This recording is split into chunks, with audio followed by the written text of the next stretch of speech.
ঠিক আছে, তোকে আমি উচিত শিক্ষা দেবো, তুই ঘরে যা। হাস ভাই শোনা টাকাটা যাও।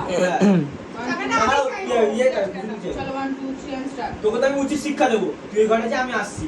দাঁড়া, কোথাও যাবি না। রিঅ্যাকশন যখন ও বলছে হুম দিলে 1 2 3 এন্ড স্টার্ট। বোন, তার মানে বন্ধু তুই টাকাটা নিয়েছিস, কাজের লোকটা টাকা নেয়নি, হ্যাঁ? তুই কেন নিতে গেলি? ওতে এইদিকে 1 2 3 এন্ড স্টার্ট। কেন নিতে গেলি টাকাটা তুই? কোথায় হ্যাঁ? বল বোন? 5 6 7 8। তার মানে তুই টাকাটা নিসনি, টাকাটা চুরি করেছে আমার বোন। বন্ধুরা, তুই টাকাটা কেন চুরি করেছিস? আমি বন্ধুর সাথে ঘুরতে যাবো, তাই আমি টাকাটা নিয়েছি, বেশ করেছি। বেশ করেছিস, তাহলে আমার কাছে চাইতিস, আমি তোকে দিয়ে দিতাম। চুরি করার কি ছিল? আমার ইচ্ছা।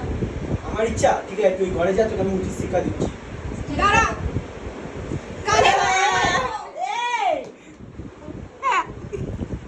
কি ছবি হচ্ছে আমাদের শুটে, ঠিক আছে? ওকে দেখো একটু স্টেপ ব্রাদার, মানে ভাই বোনকে ছাড়ে না। বোনকে বলছে তো ঘরে যা, আমি উচিত শিক্ষা দিচ্ছি। চলো তুই ঘরে যা বলছি, তখন তো 1 মিনিট দাঁড়া, যে টাকাটা দিয়ে দাও, মাইক করবো। আচ্ছা তো 1 2 3 এন্ড স্টার্ট। তুই ঘরে যা, আমি তোকে উচিত শিক্ষা দিচ্ছি। বলুন না 1 2 3 এন্ড স্টার্ট। তুই যা ঘরে, আমি তোকে উচিত শিক্ষা দিচ্ছি। দাঁড়া, কোথাও যাবি না।